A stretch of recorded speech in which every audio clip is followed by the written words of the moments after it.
Number 1, creating the canvas. To create the canvas, first click on this plus sign over here. Once you tap on it, you get the option of creating either a new canvas or use one of the options that are already there by default, or the ones that you have already selected earlier comes down below. I'm going to create a new canvas so that I can show you what are the different options are and how you can create a new canvas of your own. So I'm going to tap on this particular sign. As you can see, there are 4 options over here: dimensions, color profile, time-lapse settings, and canvas properties. First, you just need to worry about the dimensions. If I want to use a rectangular canvas, I'm going to choose something like 4200 width and height as 3200. So if the height is less than the width, so you get a rectangular canvas. If you want a more square canvas, you want to keep these two same. I like to keep the DPI as 300 because this allows me to create a lot of layers but with good quality. You can see as you go down the DPI, the number of layers actually increases, but I'm going to keep it as 300 because it gives a really good quality, print quality canvas. Color profile. Now color profile is basically how renders the color, how it turns out after you have already created the piece and you want to put it out, or you want to share it on social media, or you just want to post it. So depending on that, you'll be choosing the color profile. There are a lot of options, but the only 2 things that you need to know is you select RGB when you just want to show it in the social media or on the website. So I typically keep it as the default as sRGB, and you choose CMYK when you do want to print out your artwork, right? If you want to do t-shirt printing, or you want to print it out on a canvas and hang it on your wall, this is the best way to go. I'm going to keep it an RGB. That is what I'm going to do with this particular video. Time-lapse settings is basically how all the brush strokes on Procreate gets recorded, and this is the time-lapse setting that you can choose. Do you want a really good quality video? I typically keep it at a good quality because sometimes I do share my time lapses, but you don't have to worry about this. And then we have canvas properties. I typically keep the background color, background hidden. All these settings can be changed at a later point in time, except for the color profile. So I will not be changing anything here. So let's get started and tap on create canvas. As you can see, I have canvas ready. Number 2 thing you need to know are layers. So if someone is used to traditional art and they are shifting to digital art and they want to try it out, layers can be a bit confusing. You can treat layers as transparent sheets of paper placed on top of each other. So layer 1 is the bottom sheet of paper, and then layer 2 is the top sheet of paper, and so on and so forth, and you stack it up as you add layers here. And then there is something called the blending mode. As you can see, it's typically set to normal by default. I'm going to explain a couple of them in this video, but let me know if you want another video explaining all these blending modes. Darken typically darkens the color. Multiply also kind of darkens the color, but it's basically not as dark as the darken layer. Then you would also want to use add or color dodge sometimes to add lighting to your piece. And then even soft light and hard light can be used. Overlay actually just creates bottom color. Like if you select this layer 3 as overlay, then whatever layer is below it will be multiplied and that color will be more darker and brightened. So these are only the few blending modes that you need to know in order to start with Procreate. And then there is something called these options over here. So let me show you what it does. So what you want to know here is the clipping mask and the alpha lock. You can also use fill layer, of course. It's pretty simple. You can do fill layer and it just fills the whole layer with the color that is selected. I'm going to do undo, and you can undo with double tap. Like with 2 fingers, you just tap and undo. Alpha lock basically allows you to just paint on the parts you have already painted in. So let me show you what I mean. So I'm taking this black color. I'm taking any of the brushes. I'm not too worried about at this point. I'm going to increase the size and I'm going to just paint a little bit like this. And now if I turn the alpha lock on, it means you cannot color outside. So let me select something a very different color. And as you can see, I cannot color outside the line. I can only color inside the portion I have already colored. That is alpha lock. If I go on top of it and let me just put it back to normal mode and change this layer to clipping mask. Now what happens, you see, is that this layer will only be painting on top of this layer. So layer 3 is now a clipping mask on 2. So on layer 3 you can only paint on the parts where there is layer 2. So let me take another color, bright color, and show you. I'm on layer 3 at this moment. So if I do like this, you can only see the paint is going on whatever is there on layer 2. So that is the clipping mask. That's all you need to know to start. Time for number 3. So I will show you what these options are here on the wrench tool so that you can use at least some of them in your first Procreate painting. So you get a few options over here. There is an add button where you can insert a file, you can insert a photo on top of it. I will show you how to do it. You can click insert a photo and you can select this, and then you can drag and fill the layer and do stuff like that. It's very useful when you are painting on top of a photo if you want, or just want to have like a reference on the side. But I'm going to show you how to use references as well. Let me go back and show you. So there is something called the canvas option over here. You tap on it, you see something called the reference. When you turn it on, you get this window. And if you want to use something as a reference to draw, all you do is tap on image, you click on import image, and you can select any of this, and then you can reposition it however you want, and then you can use this as a reference to draw, like so. Alright, now that you know about references, all these other options there are a little more advanced, so I will not go over them in this video, but let me know if you do want to have a video which goes details into each of these options. The other thing that you probably need is the flip horizontal and flip vertical. So what it does is basically flip the whole canvas horizontally or vertically. This is very useful in figuring out if your proportions are right. It just gives you a different view of your artwork altogether and help you identify mistakes. And then you have share. So once you have completed the artwork, you can just share it in any of the modes you want. You can export your time lapse, and then there are a few different like preferences and help, which is not important at this moment. Fourth thing you want to know about Procreate are the brushes. So this is what the brush library looks like.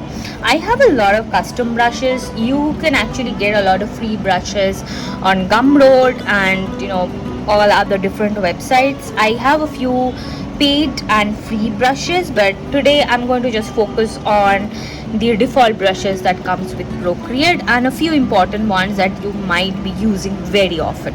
The main ones are the one in the sketching layer, because these are the ones which are very useful to sketch with. It gives a pencil like texture, as you can see, and it has a bit of this pencil shading kind of effect as well. You can just tilt your pencil and shade like this if you want.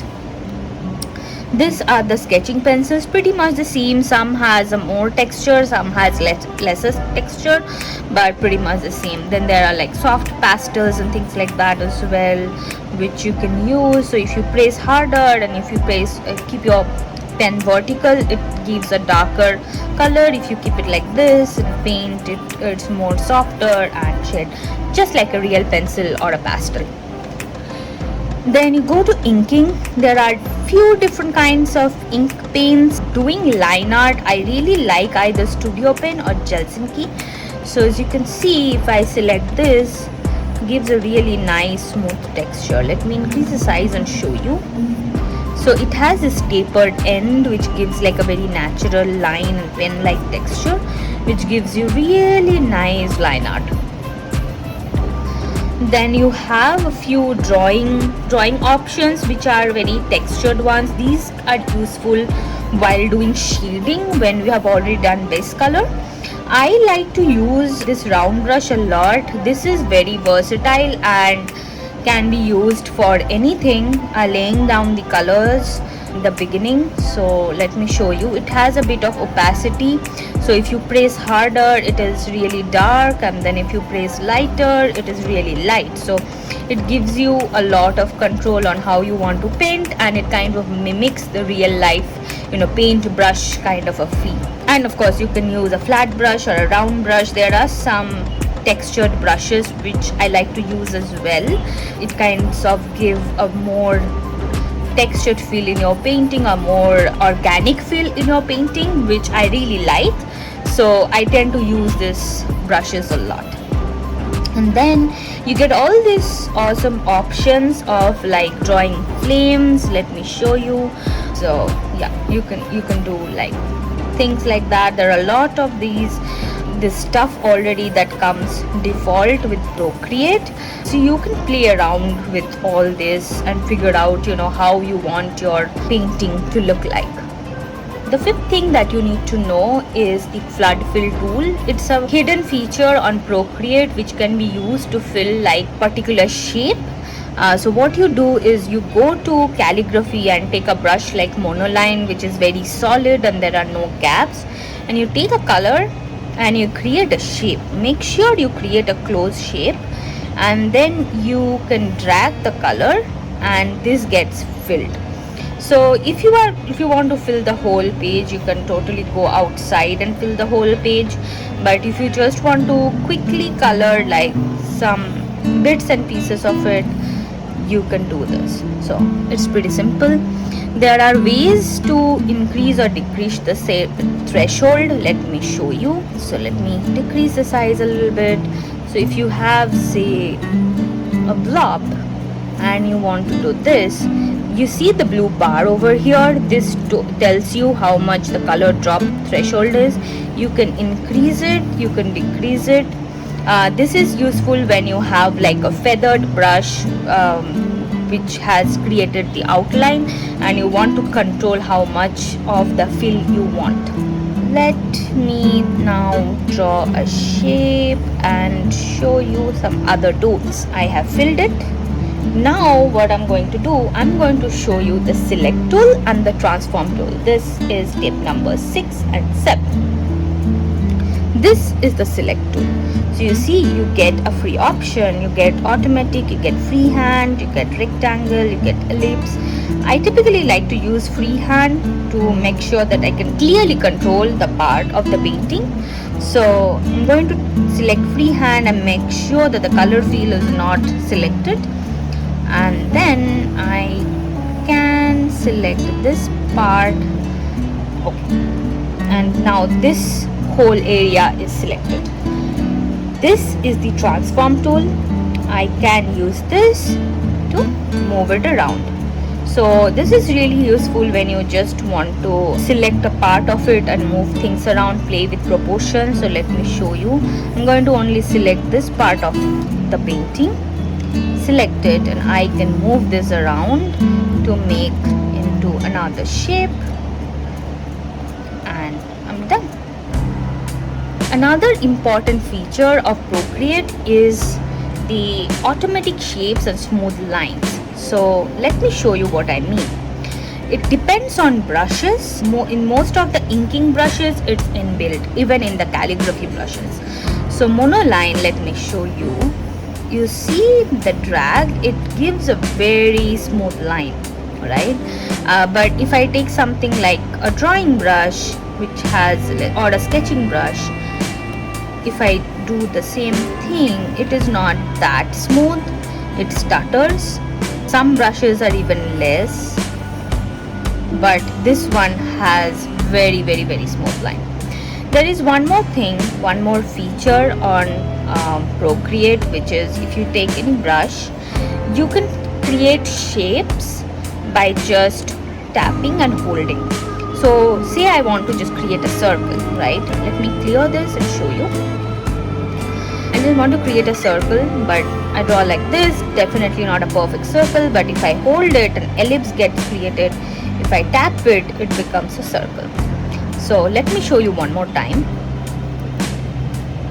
If I'm drawing this, it's not a perfect circle. If I hold it, it becomes an ellipse.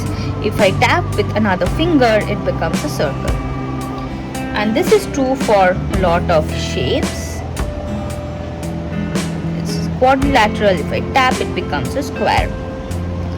So you can use this to create a lot of interesting stuff. Now let me show you the smudge tool and the eraser tool. Smudge tool is really important when you are painting with a lot of different colors and you want to blend them together, and the blending function is Procreate is really nice. So let me take a textured brush like the oil paint. Let me take a color like, something like a blue, and then maybe another color like a red or an orange, and I'm just painting side by side. Now I do want to smudge it out, so I am taking this oil print brush, splitting the sides a little bit, and as you can see, I can smudge it out. And depending on what kind of brush you choose while you're smudging, you can use any of these brushes as a smudge tool. You can brush. So if you choose something like airbrush, it gives a really smooth airbrushed kind of a blend. But if you select something like another texture, maybe like a signet or something, I'll show you how it looks like. This gives like the whole texture, right? And you can see that there is some jitterness in it, and it smooths out like that. So you can totally choose however you want to blend your color by choosing the different brushes here. And then you have the eraser tool. I like to use monoline because it gives like a small, like nice clean lines. But if you want something like a really soft brush as an eraser, you can see like I can erase like lightly, and you can put pressure and erase harder, and you have it. Undo and redo. You have been seeing me using this 2-finger double tap to undo and redo. There is also 2 buttons here to undo or redo. You can actually press and it will keep on redoing whatever you have done. So you can just press and hold and it will keep on undoing or redoing whatever you are doing. And then 3-finger is redo, 2-finger is undo. Alright, last tip of the day, color correction. So Procreate actually allows you to go to each of this layer and play with a few different settings which are here. So you get a lot of this layer adjustments. So you get hue, saturation, brightness, where you can change the hue, saturation of the layer you are on. Let me show you. So you can change the hue. I will probably take a purple color. You can select You can increase or decrease the saturation. You can increase or decrease the brightness here. Then you have color balance. This also helps you create with the color, and you can play around, and maybe you have painted with a different color but you want to switch over and change the color up a little bit. These are the settings that you can use to change the color. And then you have something like curves. This gives a lot more control and minute control if you want to change things up. Then you have something called Gaussian blur, and if you just slide, it just blurs this layer. Very useful for backgrounds. Then you have a motion blur, which is similar to Gaussian blur, it's just the type of blur is different. And then you can add noise, you can sharpen the image, so you can play with all these options over here. My goal is to just show you where these settings lie and what you can do with it. So there you have it, 10 tips for using Procreate before you start.